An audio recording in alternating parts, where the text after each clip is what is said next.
Hello বন্ধুরা, কেমন আছো সবাই? আমি সায়ন, তোমরা দেখছো শিকারি ভাইয়া ইউটিউব চ্যানেল। বিগত দিনে তোমাদেরকে গোলপুকুরে মাছ ছাড়ার কিছু ভিডিও দেখেছিলাম। বালি নার্সারি গোলপুকুর, যেটা বালি এবং ডানকুনির মাঝামাঝি রাজচন্দ্রপুর স্টেশন সংলগ্ন একটি পুকুর। তো আমাদের প্রিয় পুকুর মালিক কাজলদা, উনি কিন্তু এই পুকুরটি বিগত দিন থেকে নিয়েছেন এবং আগামী দিন এই পুকুরে পাস চলবে। আগামী 26/3/2026 অর্থাৎ 26শে মার্চ, যেদিন রামনবমী পড়েছে, ওই দিন থেকেই পাসটা চালু হবে। সমস্ত ডিটেলস আমরা পুকুর মালিক কাজলদার থেকে জেনে নেব। আপনারা সম্পূর্ণ ডিটেলস কাজলদার মুখে শুনে নিন, কিরম কি মাছ আছে, কবে পাস চালু হচ্ছে।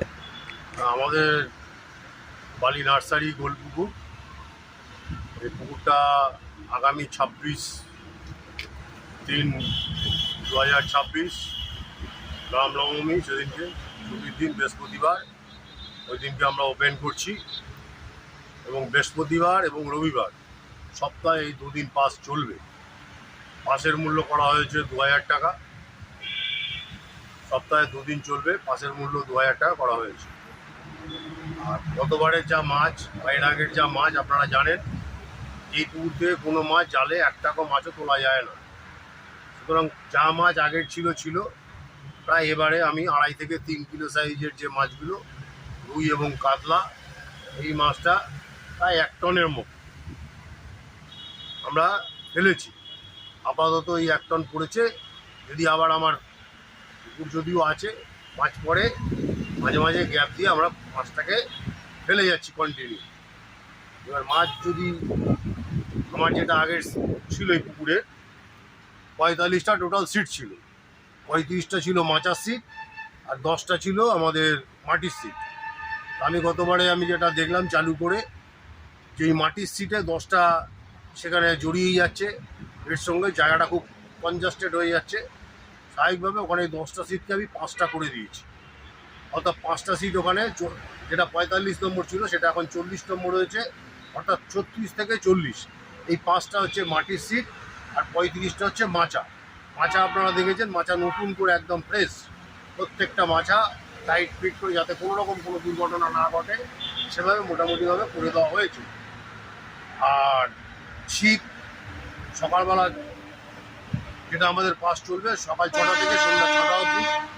ছিপ কোনো অবস্থাতেই 3টের বেশি ফেলা যাবে না।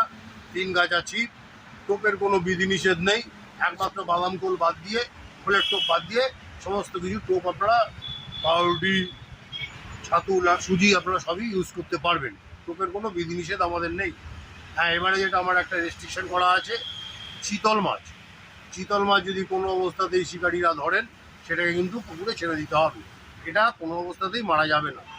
এটা হচ্ছে পরিষ্কারভাবে, কঠোরভাবে আমরা বলে দিলাম যে চিতল মাছটা মারা যাবে। বাদ বাকি সমস্ত মাছ যেটা আছে, কেন আপনারা জানেন ব্লাড কাপ 14-15 কিলো সাইজ অবধি মাছ আছে এবং অন্যান্য মাছও আছে, কিন্তু যেগুলো আমি জালে দেখাতে পারবো না, বলতে পারবো না। আমি এবারে যেটা ছেড়েছি, ওই 2.5-3 অবধি মাছ আমি ছেড়েছি। 2.5 থেকে 3 কিলো অবধি সাইজের মাছ আমি ছেড়েছি, এর থেকে বড়ো মাছ আমি ছাড়িনি। মোটামুটিভাবে এই আমার বলার। আগামী বৃহস্পতিবার থেকে আমরা পুকুরটা চালু করছি। তো বন্ধুরা, কাজলদা পুরো আপনাদের ডিটেলসটা বললো। আর আমি শিকারি হিসেবে আপনাদেরকে যেটা বলতে পারি, এই পুকুরে কিন্তু বেশ কিছু সিট থেকে কাঁটা আটকে যায়, তাই জন্য এই পুকুরে আসতে গেলে আপনাদের কিন্তু কাঁটা সংগ্রহ করে আনতে হবে। আর এছাড়া যেটা বলার আছে, কাজলদা নিজে মুখেও সেটা বললেন যে চিতল মাছ যেটা যদি ধরা পড়ে আপনাদের কিন্তু ছেড়ে দিতে হবে। তো এই মুহূর্তে মাচা সমস্ত কিছু কিন্তু রেডি। আর যারা আপনারা পুকুরে এর আগে মাছ ধরেছেন তারা তো জানেনই, আর যারা জানেন না তাদেরকে আবারও বলে রাখি, নিজের দায়িত্বে, নিজের বিবেচনায় একবার দেখে বুঝে তবেই কিন্তু সিট বুক করুন। আমাদেরকে দোষারোপ করবেন না। তবে দেখা হচ্ছে পরবর্তী কোনো ভিডিওয়। ধন্যবাদ।